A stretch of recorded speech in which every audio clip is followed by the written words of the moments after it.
छोटे से गांव धनपुर में एक गरीब किसान हरिराम अपनी पत्नी गीता और छोटी बेटी मीना के साथ रहता था। हरिराम सुबह से शाम तक खेतों में मेहनत करता, लेकिन मजदूरी इतनी कम मिलती कि मुश्किल से घर का चूल्हा जल पाता। फिर एक साल ऐसा आया जिसने पूरे गांव की किस्मत बदल दी। बारिश बिल्कुल नहीं हुई, खेत सूख गए, तालाब सूख गए और गांव के लोगों के घरों में भूख ने दस्तक दे दी। हरिराम की पत्नी गीता पहले से ही कमजोर थी। भूख और बीमारी ने उसे और भी कमजोर कर दिया। एक दिन वह चारपाई पर लेटी हुई थी, उसकी सांसें भारी हो चुकी थीं। हरिराम बोला, मीना, मैं तालाब की तरफ जा रहा हूं, शायद कुछ मछलियां मिल जाएं, तुम अपनी मां का ध्यान रखना। इतना कहकर वह चला गया। अंदर चारपाई पर लेटी गीता अपनी बेटी को देख रही थी। उसकी आंखों में डर था। वह सोच रही थी, मेरे बाद मेरी बच्ची का क्या होगा। उसने मीना को पास बुलाया, उसे सीने से लगाने की कोशिश की, लेकिन इससे पहले कि वह कुछ कह पाती, उसकी सांसें थम गईं। मीना चीख पड़ी, मां! पूरा घर सन्नाटे से भर गया। थोड़ी देर बाद जब हरिराम वापस लौटा और उसने यह दृश्य देखा, तो उसकी दुनिया ही उजड़ गई। वह पत्नी के शव के पास बैठकर फूट फूट कर रोने लगा। गांव वाले इकट्ठा हो गए, सब उसे समझाने लगे, लेकिन उस दिन के बाद हरिराम जैसे अंदर से टूट गया। समय धीरे धीरे आगे बढ़ता गया। दिन महीने बने, महीने साल बने और देखते ही देखते 18 साल बीत गए। अब मीना जवान हो चुकी थी। वह बहुत मेहनती, शांत और संस्कारी लड़की थी, लेकिन घर की हालत पहले से भी ज्यादा खराब हो चुकी थी। हरिराम अब पहले जैसा काम नहीं कर पाता था। उसे हमेशा अपनी पत्नी की याद सताती रहती। तब एक दिन मीना ने फैसला किया, अब घर चलाने की जिम्मेदारी मुझे उठानी होगी। लेकिन उसे नहीं पता था कि उसकी जिंदगी में जल्द ही ऐसा मोड़ आने वाला है जो पूरे गांव को चौंका देगा। और उसकी शादी एक इंसान से नहीं, बल्कि एक तोते से होने वाली थी। अगले ही दिन सुबह मीना जल्दी उठी। उसने अपने पिता के लिए थोड़ा सा दलिया बनाया और बोली, पिताजी, अब चिंता मत कीजिए, मैं भी काम करूंगी। हरिराम चौंक गया, नहीं बेटी, यह काम तुम्हारे बस का नहीं। लेकिन मीना जिद पर अड़ी रही। उस दिन वह जंगल की तरफ निकल गई। वहां उसने सूखी लकड़ियां काटी, पूरा दिन धूप में मेहनत की। शाम को वह लकड़ियां सिर पर रखकर बाजार पहुंची। व्यापारी ने कुछ पैसे दिए। उन्हीं पैसों से उसने थोड़ा आटा, सब्जी और चावल खरीदा। जब वह घर लौटी तो हरिराम की आंखों में आंसू थे। बेटी, मुझे माफ कर देना, मैं तुम्हें यह जिंदगी देने के लायक भी नहीं रहा। मीना मुस्कुराई, पिताजी, आप मेरे लिए सब कुछ हैं। धीरे धीरे यह रोज का काम बन गया। मीना हर दिन जंगल जाती, लकड़ियां काटती, बाजार में बेचती और घर चलाती। लेकिन गांव के लोग अक्सर ताने मारते, किसान की बेटी होकर मजदूरी करती है। मीना सब सह लेती। एक शाम हरिराम बहुत देर तक चुप बैठा रहा, फिर बोला, बेटी, अब तुम्हारी शादी हो जानी चाहिए। यह सुनकर मीना चौंक गई। मैं आपको छोड़कर कहीं नहीं जाऊंगी। लेकिन हरिराम की चिंता अलग थी। अगर मुझे कुछ हो गया तो तुम्हारा क्या होगा? इसी सोच में कुछ दिन गुजर गए। फिर एक दिन गांव के जमींदार ठाकुर रणवीर सिंह हरिराम के पास आए। उन्होंने कहा, सुना है आपकी बेटी शादी लायक हो गई है। मैं अपने बेटे रमेश के लिए रिश्ता लेकर आया हूं। हरिराम की आंखें चमक उठीं। इतने बड़े घर से रिश्ता, उसे लगा जैसे भगवान ने उसकी सुन ली। लेकिन उसे नहीं पता था कि यह रिश्ता उसकी बेटी की जिंदगी को एक भयानक रहस्य में बदल देगा। शाम को हरिराम खुश होकर घर लौटा। मीना ने तुरंत पूछ लिया, आज आप इतने खुश क्यों हैं? हरिराम बोला, बेटी, तुम्हारे लिए बहुत बड़ा रिश्ता आया है। मीना का चेहरा उतर गया। मैं शादी नहीं करना चाहती पिताजी। लेकिन हरिराम ने समझाया, रमेश बहुत अच्छे घर का लड़का है।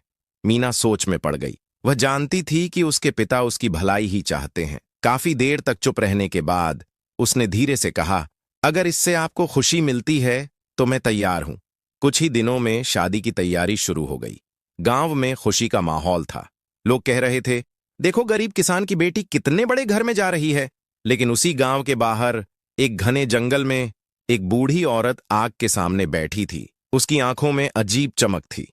वह धीरे धीरे हंस रही थी। आखिर वह दिन आ ही गया।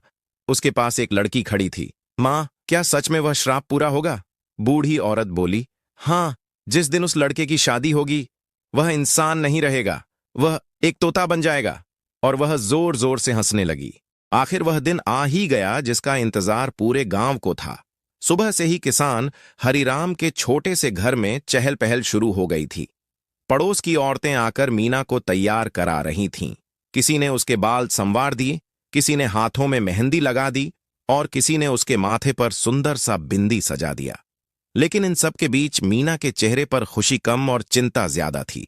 एक पड़ोसन ने मुस्कुराकर पूछा, क्या हुआ बेटी, आज तो तुम्हारी शादी है, फिर इतनी उदासी क्यों? मीना कुछ बोल नहीं पाई। उसी समय हरिराम अंदर आया। उसने अपनी बेटी को दुल्हन के रूप में देखा तो उसकी आंखें भर आईं। वह बोला, मेरी बच्ची, आज से तुम्हारी नई जिंदगी शुरू होने वाली है, हमेशा अपने पति का साथ निभाना। मीना ने धीरे से सिर हिला दिया। कुछ देर बाद ढोल नगाड़ों की आवाज सुनाई दी। बारात आ चुकी थी। पूरा गांव दूल्हे को देखने के लिए इकट्ठा हो गया। दूल्हा रमेश घोड़ी पर बैठा हुआ था। वह देखने में बेहद सुंदर और सजीला युवक था। सब लोग कह रहे थे, कितना भाग्यशाली है किसान, उसकी बेटी इतनी अच्छे घर में जा रही है। कुछ ही देर में बारात घर के आंगन में पहुंच गई। मंडप सजाया गया। पंडित जी ने शादी की रस्में शुरू कर दी। मीन और रमेश मंडप में बैठे। हवन की आग जल रही थी। मंत्रों की आवाज पूरे आंगन में गूंज रही थी। सब कुछ बिल्कुल सामान्य चल रहा था। लेकिन तभी अचानक मौसम बदलने लगा। कुछ ही पलों में आसमान पर काले बादल छा गए। तेज हवा चलने लगी। लोग हैरान होकर आसमान की तरफ देखने लगे। उसी समय दूर जंगल की तरफ वही रहस्यमयी बूढ़ी औरत खड़ी थी। उसकी आंखों में अजीब चमक थी। वह धीरे धीरे मुस्कुरा रही थी। अब देखती हूं कौन बचाता है उसे मेरे श्राप से। इधर मंडप में पंडित जी ने कहा, अब दूल्हा दुल्हन को मंगलसूत्र पहनाए। रमेश ने हाथ में मंगलसूत्र उठाया और मीना के गले में डाल दिया। और जैसे ही उसने यह रस्म पूरी की, अचानक उसके शरीर में अजीब बदलाव होने लगा।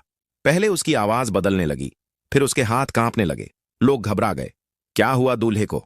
अगले ही पल सबकी आंखों के सामने एक ऐसा दृश्य हुआ जिसे देखकर पूरा गांव डर से कांप उठा। रमेश का शरीर धीरे धीरे सिकुड़ने लगा। उसके हाथों की जगह पंख निकल आए और कुछ ही सेकंड में वह एक हरे रंग का तोता बन चुका था। मंडप में चीख पुकार मच गई। कुछ बाराती डर के मारे भाग गए। कुछ लोग स्तब्ध खड़े रह गए। मीना वहीं बैठी रोने लगी।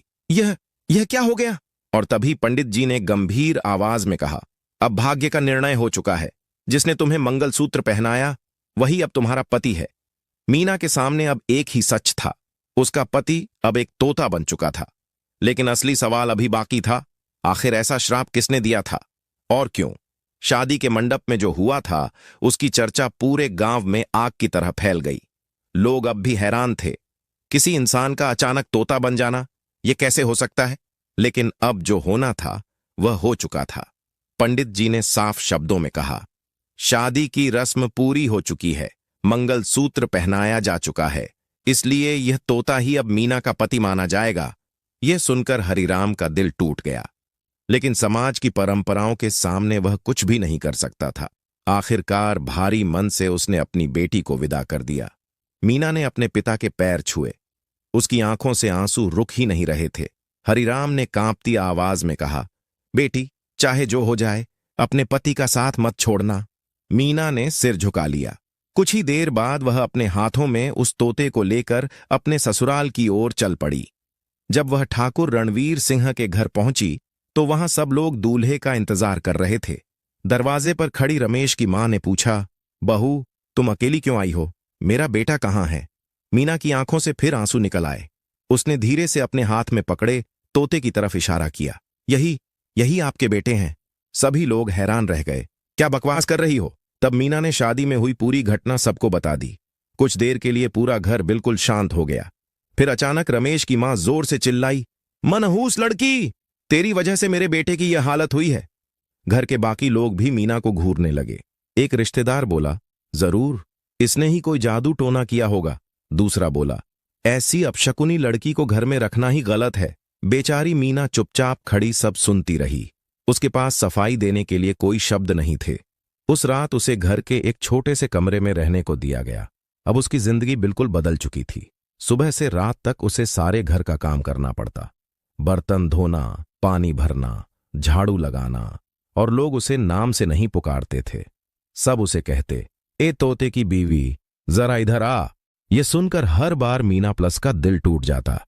गांव के लोग भी उसका मजाक उड़ाते। जब भी वह कुएं पर पानी भरने जाती, औरतें ताने मारतीं, देखो वही लड़की जिसने अपने पति को तोता बना दिया। इन बातों को सुन सुनकर मीना अंदर से टूटने लगी। लेकिन एक चीज थी जिसने उसे अभी तक संभाल रखा था। वह था उस तोते के लिए उसका सच्चा प्यार। वह हर दिन उससे बातें करती, उसे खाना खिलाती, उसका ख्याल रखती और दिल ही दिल में भगवान से प्रार्थना करती, हे भोलेनाथ, अगर मैंने कोई गलती नहीं की तो एक दिन जरूर न्याय कीजिए। लेकिन उसे क्या पता था, उसकी यह प्रार्थना बहुत जल्द सुन ली जाने वाली थी। दिन बीतते गए। धीरे धीरे महीनों ने साल का रूप ले लिया और देखते ही देखते 3 साल गुजर गए। इन 3 सालों में मीना की जिंदगी पूरी तरह बदल चुकी थी। घर में लोग अब भी उसे सम्मान नहीं देते थे।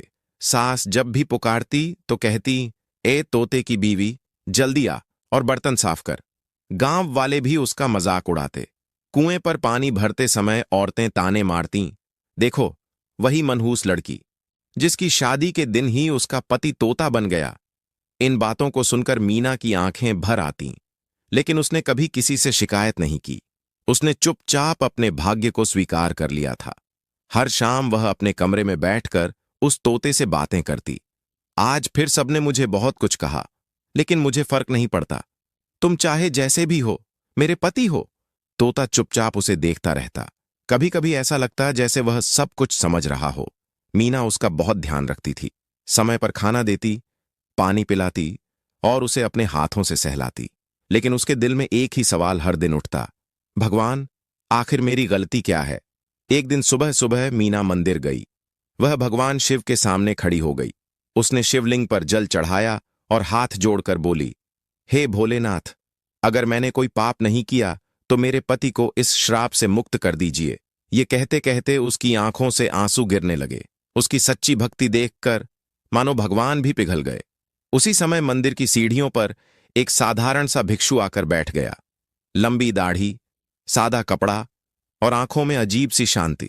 मीना पूजा करके जैसे ही बाहर निकली, भिक्षु ने धीमी आवाज में कहा, बेटी, मैं कई दिनों से भूखा हूं, क्या मुझे कुछ खाने को मिल सकता है?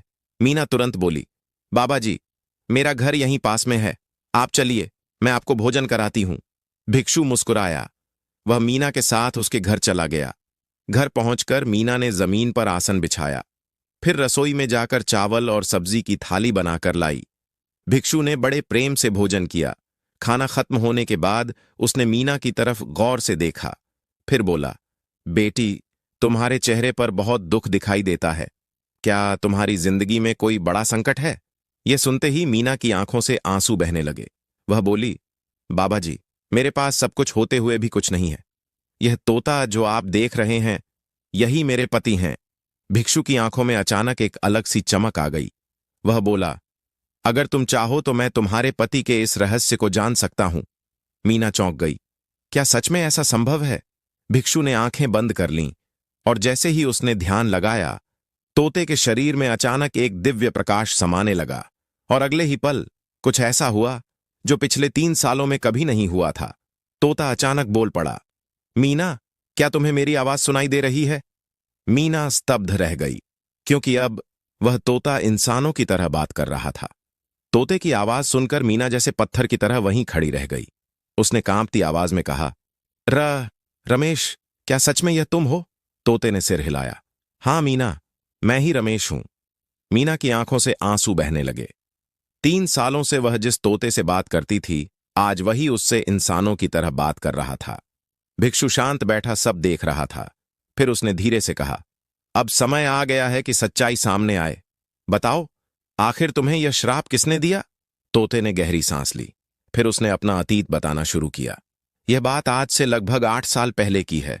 तब मैं अपने पिता के खेतों की देखभाल करता था। हमारे खेतों में बहुत सारे मजदूर काम करते थे। एक दिन वहां एक नई लड़की आई। उसका नाम चंदा था। वह देखने में बहुत सुंदर थी, इतनी सुंदर कि गांव के लोग भी उसकी तारीफ करते थे। वह रोज मजदूरी करने आती। धीरे धीरे हमारी बातें शुरू हो गईं और कुछ ही समय में हम दोनों एक दूसरे को पसंद करने लगे। लेकिन चंदा के बारे में एक बात बहुत कम लोग जानते थे। उसकी मां काली विद्या करने वाली औरत थी। गांव के लोग उसे डायन कहते थे। जब उस औरत को हमारे रिश्ते के बारे में पता चला तो वह अपनी बेटी को लेकर सीधे मेरे घर आ गई। उस दिन मेरे पिता घर पर नहीं थे। मेरी मां अकेली थी। डायन ने मेरी मां से कहा, तुम्हारा बेटा और मेरी बेटी एक दूसरे से प्रेम करते हैं, इसलिए मैं चाहती हूं कि उनकी शादी हो जाए। लेकिन मेरी मां को उस औरत पर भरोसा नहीं था। उन्होंने साफ शब्दों में मना कर दिया। मैं अपने बेटे की शादी किसी तांत्रिक की बेटी से नहीं कर सकती। ये सुनकर वह औरत गुस्से से कांपने लगी। उसकी आंखें लाल हो गईं। वह जोर से चिल्लाई, तुमने मेरी बेटी का अपमान किया है। ठीक है, याद रखना, जिस दिन तुम्हारा बेटा किसी और लड़की से शादी करेगा, उसी दिन वह इंसान नहीं रहेगा, वह तोता बन जाएगा। इतना कहकर वह जोर जोर से हंसने लगी। फिर वह अपनी बेटी को लेकर वहां से चली गई। तोते ने आगे कहा, मेरी मां ने उस घटना के बारे में कभी किसी को नहीं बताया। उन्हें डर था कि पिताजी ये सुनकर परेशान हो जाएंगे, इसलिए उन्होंने हमेशा मेरी शादी की बात टाल दी। लेकिन एक दिन अचानक मेरे पिता ने तुम्हारे पिता से मिलकर रिश्ता तय कर दिया, और फिर शादी के मंडप में उस डायन का श्राप सच हो गया। मीना स्तब्ध होकर सब सुनती रही। उसकी आंखों से आंसू गिरते जा रहे थे। वह बोली, इसमें तुम्हारी कोई गलती नहीं थी। फिर उसने भिक्षु की तरफ देखा और हाथ जोड़कर बोली, बाबा जी, आप जरूर कोई उपाय जानते होंगे। कृपया मेरे पति को इस श्राप से मुक्त कर दीजिए। भिक्षु कुछ देर तक शांत बैठा रहा। फिर उसने आंखें खोलीं और बोला, इस श्राप का एक ही इलाज है, लेकिन जो उपाय उसने बताया वह बेहद खतरनाक था।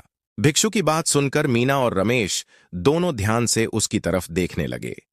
भिक्षु ने शांत आवाज में कहा, इस श्राप को तोड़ने का केवल एक ही रास्ता है। मीना घबरा कर बोली, कौन सा रास्ता बाबा जी? भिक्षु ने रमेश की तरफ देखा और बोला, तुम्हें उस डायन के पास फिर से जाना होगा। यह सुनते ही मीना के चेहरे का रंग उड़ गया। क्या? लेकिन वह औरत बहुत खतरनाक है। रमेश भी कुछ पल के लिए चुप हो गया। भिक्षु ने आगे कहा, वह डायन आज भी चाहती है कि उसकी बेटी की शादी तुमसे हो, इसलिए वह लड़की अभी तक कुंवारी है। अगर तुम उसके पास जाओगे तो वह तुम्हें देखकर खुश हो जाएगी। रमेश ने धीरे से पूछा, लेकिन मैं वहां जाकर क्या करूंगा? भिक्षु ने कहा, तुम्हें उसका भरोसा जीतना होगा। उसे कहना होगा कि तुम्हें अपनी गलती का एहसास हो गया है और अब तुम उसकी बेटी से शादी करना चाहते हो। मीना घबरा गई। नहीं, यह कैसे हो सकता है? भिक्षु मुस्कुराया, यह सिर्फ एक चाल है। जब वह तुम पर भरोसा कर लेगी तब वह खुद तुम्हें इंसान बना देगी। रमेश ने सोचा, लेकिन अगर उसने मुझ पर भरोसा नहीं किया तो? भिक्षु बोला, वह जरूर भरोसा करेगी, क्योंकि उसका लालच बहुत बड़ा है। वह चाहती है कि उसकी बेटी जमींदार के घर की बहू बने। फिर भिक्षु ने योजना का आखिरी हिस्सा बताया, जब वह तुम्हें इंसान बना दे तब तुम उसे और उसकी बेटी को अपने घर बुलाना। बाकी काम मैं संभाल लूंगा। यह सुनकर मीना हैरान रह गई। आप? भिक्षु ने हल्की मुस्कान दी, तुम बस मुझ पर भरोसा करो। मीना की आंखों में आंसू आ गए। बाबा जी, अगर रमेश को कुछ हो गया तो? भिक्षु बोला, डर मत बेटी, सच्चे दिल से भगवान पर विश्वास रखने वालों का कभी बुरा नहीं होता। कुछ देर तक कमरे में सन्नाटा छाया रहा। फिर रमेश ने दृढ़ आवाज में कहा, मैं तैयार हूं। मीना ने तुरंत उसकी तरफ देखा। नहीं, यह बहुत खतरनाक है। रमेश बोला, अगर मैं यह नहीं करूंगा तो मैं जिंदगी भर तोता ही बना रहूंगा और तुम्हें भी हमेशा लोगों के ताने सुनने पड़ेंगे। मीना रोने लगी। उसने धीरे से तोते को अपने हाथों में उठा लिया। वादा करो तुम वापस आओगे, रमेश बोला। मैं जरूर लौटूंगा। अगली सुबह मीना ने आंसू भरी आंखों से अपने पति को विदा किया। तोता आसमान की तरफ उड़ गया। मीना हाथ जोड़कर आसमान की तरफ देखने लगी। हे भोलेनाथ, मेरे पति की रक्षा करना। लेकिन उसे नहीं पता था कि जिस जंगल की तरफ रमेश उड़ रहा था वहां उसका सामना होने वाला था, एक भयानक डायन से। रमेश तोते के रूप में तेजी से आसमान में उड़ रहा था। उसके मन में डर भी था और उम्मीद भी। उसे भिक्षु की बातों पर भरोसा था, लेकिन वह जानता था कि जिस जगह वह जा रहा है वहां से वापस लौटना आसान नहीं होगा। कुछ देर बाद गांव खत्म हो गया। अब उसके सामने था एक घना और डरावना जंगल। पेड़ों की ऊंची ऊंची शाखाएं आसमान को ढक रही थीं। चारों तरफ अजीब सी खामोशी थी। न कोई जानवर, न कोई पक्षी, बस ठंडी हवा और पत्तों की सरसराहट। रमेश धीरे धीरे जंगल के अंदर उड़ता चला गया। अचानक उसे दूर एक टूटा फूटा घर दिखाई दिया। वह घर पूरी तरह बेलों और सूखी टहनियों से घिरा हुआ था। दीवारें काली पड़ चुकी थीं और उसके आसपास की जमीन पर अजीब अजीब निशान बने हुए थे। रमेश समझ गया, यही उस डायन का घर है। उसने हिम्मत जुटाई और धीरे से उस घर की खिड़की के पास जाकर बैठ गया। अंदर का दृश्य देखकर वह चौंक गया। कमरे के बीचों बीच आग जल रही थी उसके सामने वही भयानक डायन बैठी थी।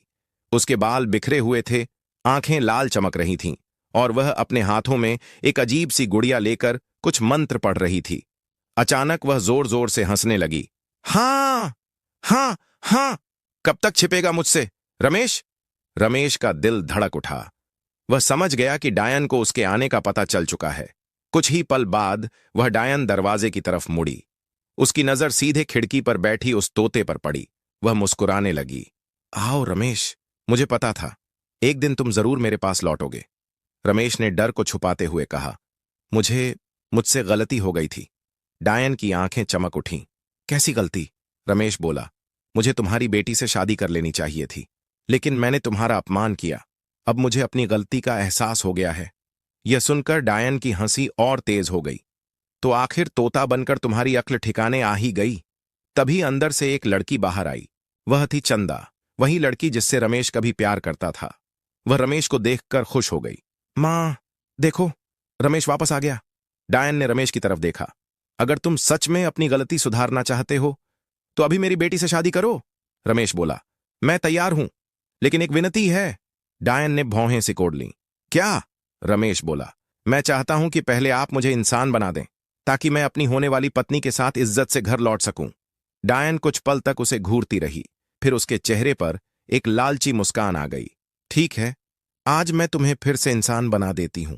लेकिन उसे नहीं पता था कि रमेश के पीछे एक और ताकत खड़ी थी, और वही ताकत जल्द ही उसकी पूरी दुनिया खत्म करने वाली थी। डायन की आंखों में लालच साफ दिखाई दे रहा था। उसे विश्वास हो चुका था कि रमेश अब पूरी तरह उसके जाल में फंस चुका है। वह जोर जोर से हंसने लगी। अच्छा, तो अब तुम्हें अपनी गलती का एहसास हो गया है? रमेश ने सिर झुका लिया। हाँ, मुझसे बहुत बड़ी भूल हो गई थी। डायन ने अपने हाथ आसमान की तरफ उठाए। उसने धीरे धीरे कुछ डरावने मंत्र पढ़ना शुरू किया। जैसे ही उसने मंत्रों का जाप तेज किया, उसके चारों तरफ काली धुंध फैलने लगी। हवा अचानक भारी हो गई। जंगल के पेड़ जोर जोर से हिलने लगे। चंदा उत्साह से मुस्कुरा रही थी। मां, जल्दी करो! डायन ने अपनी आंखें बंद कर लीं। फिर उसने जोर से चिल्लाया, काली शक्तियों, मेरे आदेश का पालन करो! अचानक एक तेज चमक हुई। काले धुएं का एक गोला सीधा उस तोते की तरफ बढ़ा, और अगले ही पल रमेश का शरीर बदलने लगा। उसके पंख धीरे धीरे गायब होने लगे। छोटा सा शरीर बड़ा होने लगा। कुछ ही सेकंड में वह फिर से एक सुदर्शन युवक बन चुका था। चंदा खुशी से उछल पड़ी। देखा मां, मैंने कहा था ना, रमेश एक दिन जरूर वापस आएगा। रमेश ने अपने हाथों को देखा। वह सच में फिर से इंसान बन चुका था। उसने डायन की तरफ झुककर कहा, आपका बहुत धन्यवाद। डायन मुस्कुराई, लेकिन उसकी आंखों में एक खतरनाक चमक थी। वह बोली, अब तुम्हें अपना वादा निभाना होगा। मेरी बेटी से शादी करनी होगी। रमेश ने शांत आवाज में कहा, बिल्कुल, मैं तैयार हूं। फिर उसने थोड़ा रुककर कहा, लेकिन मेरी एक इच्छा है। डायन ने शक भरी नजरों से पूछा, क्या? रमेश बोला, मेरे माता पिता चाहते थे कि मेरी शादी धूमधाम से हो। अगर मैं आपकी बेटी से शादी करूं तो मैं चाहता हूं कि यह शादी मेरे घर पर हो, ताकि पूरा गांव देख सके कि मैं अपनी गलती सुधार रहा हूं। यह सुनकर डायन कुछ पल के लिए सोच में पड़ गई, लेकिन उसके मन में लालच बहुत ज्यादा था। वह सोचने लगी, अगर मेरी बेटी जमींदार के घर में बहू बन गई तो पूरे गांव पर मेरा राज होगा। वह मुस्कुराई। ठीक है, हम तुम्हारे घर चलेंगे। चंदा बहुत खुश हो गई। अब मैं जमींदार के घर की बहू बनूंगी। तीनों जंगल से निकलकर गांव की तरफ चल पड़े। लेकिन उन्हें क्या पता था कि उसी समय रमेश के घर के बाहर वही रहस्यमयी भिक्षु बैठा हुआ था। वह आंखें बंद करके मंत्र पढ़ रहा था। जैसे ही उसने मंत्र पूरे किए, घर के चारों तरफ एक अदृश्य सुरक्षा घेरा बन गया। एक ऐसा घेरा जो किसी भी बुरी शक्ति को पास आते ही नष्ट कर सकता था। भिक्षु ने आंखें खोलीं और धीरे से मुस्कुराया। अब समय आ गया है सच्चाई सामने आने का। उधर रमेश, डायन और चंदा धीरे धीरे घर के पास पहुंच रहे थे। लेकिन जैसे ही वे उस घर की चौखट पार करने वाले थे, कुछ ऐसा होने वाला था जिसकी कल्पना भी किसी ने नहीं की थी। रमेश, डायन और उसकी बेटी चंदा धीरे धीरे गांव की तरफ बढ़ रहे थे। चंदा रास्ते भर खुश थी। वह बार बार रमेश से कह रही थी, अब हम सच में शादी करने वाले हैं। लेकिन रमेश बस हल्की मुस्कान देकर चुप रहता। उसके मन में एक ही बात चल रही थी, भिक्षु की योजना। कुछ ही देर में वे लोग रमेश के घर के पास पहुंच गए। घर के बाहर वही रहस्यमयी भिक्षु जमीन पर बैठा था। वह आंखें बंद करके मंत्र पढ़ रहा था, लेकिन डायन को उस पर ज्यादा ध्यान नहीं गया। उसे तो बस अपने सपनों की दुनिया दिखाई दे रही थी। अब मेरी बेटी जमींदार के घर की बहू बनेगी और फिर पूरे गांव पर मेरा राज होगा, उसने मन ही मन सोचा। रमेश ने घर के दरवाजे की तरफ इशारा किया। आइए, अंदर चलिए। डायन और चंदा दोनों आगे बढ़ीं, लेकिन जैसे ही उन्होंने घर की चौखट पार की, अचानक चारों तरफ तेज हवा चलने लगी। आसमान में काले बादल छा गए। चंदा घबरा गई। मां, ये क्या हो रहा है? डायन ने तुरंत महसूस कर लिया, ये कोई साधारण जगह नहीं है। उसने चारों तरफ देखा। तभी उसकी नजर जमीन पर बने चमकते हुए चिन्हों पर पड़ी। वह समझ गई, यह एक दिव्य सुरक्षा घेरा है। डायन चिल्लाई, यह जाल है। उसने तुरंत पीछे हटने की कोशिश की, लेकिन तब तक बहुत देर हो चुकी थी। जैसे ही चंदा उस घेरे के बीच पहुंची, अचानक तेज रोशनी चमकी। चंदा दर्द से चीख पड़ी, मां, बचाओ! डायन ने अपनी शक्तियों से उसे खींचने की कोशिश की, लेकिन उस घेराबंदी की ताकत बहुत ज्यादा थी। कुछ ही सेकंड में चंदा का शरीर जलने लगा और देखते ही देखते वह राख का ढेर बन गई। डायन की आंखें क्रोध से लाल हो गईं। वह जोर से चिल्लाई, नहीं! उसकी बेटी उसकी आंखों के सामने खत्म हो चुकी थी। अब उसका गुस्सा 7वें आसमान पर था। उसने रमेश की तरफ घूर कर देखा। धोखेबाज, तुमने मुझे फंसाने की हिम्मत कैसे की? रमेश पीछे हट गया। तभी डायन ने अपने हाथ उठाए और काले जादू का मंत्र पढ़ा। अचानक काली ऊर्जा की लहर रमेश की तरफ बढ़ी। कुछ ही पलों में रमेश का शरीर हवा में उठ गया। वह दर्द से चिल्लाने लगा। डायन चीखी, आज मैं तुम्हें जिंदा नहीं छोड़ूंगी। लेकिन उसी समय भिक्षु धीरे धीरे खड़ा हुआ। उसकी आंखों में अब साधारण इंसान वाली शांति नहीं थी, बल्कि उनमें एक दिव्य चमक थी। वह आगे बढ़ा और गहरी आवाज में बोला, बस अब बहुत हो गया। डायन उसकी तरफ मुड़ी। तू कौन है जो मुझे रोकने की कोशिश कर रहा है? भिक्षु मुस्कुराया और अगले ही पल उसका रूप बदलने लगा। चारों तरफ तेज प्रकाश फैल गया। डायन की आंखें डर से फैल गईं, क्योंकि अब उसके सामने खड़ा था कोई साधारण इंसान नहीं, बल्कि स्वयं देवों के देव महादेव।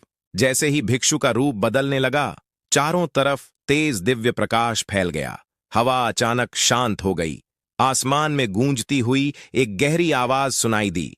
रमेश ने जैसे ही उस रोशनी की तरफ देखा, वह तुरंत जमीन पर गिर पड़ा, क्योंकि उसके सामने खड़े थे देवों के देव महादेव। उनकी जटाएं हवा में लहरा रही थीं। माथे पर तीसरा नेत्र चमक रहा था।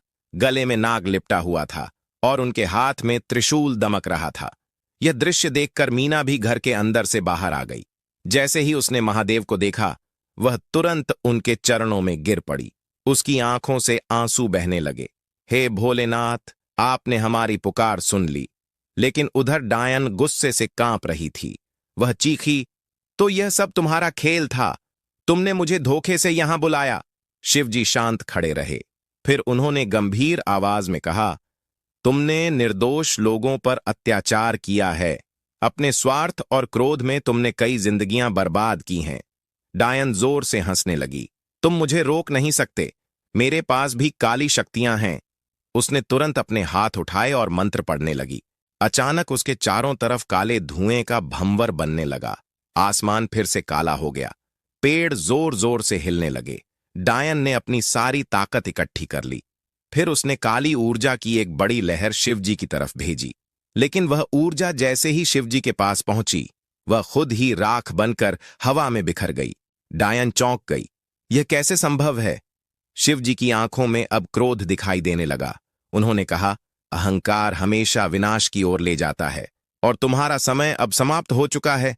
डायन डर गई। उसने तुरंत भागने की कोशिश की, लेकिन शिवजी ने अपने त्रिशूल को जमीन पर टिकाया। पूरा वातावरण कांप उठा।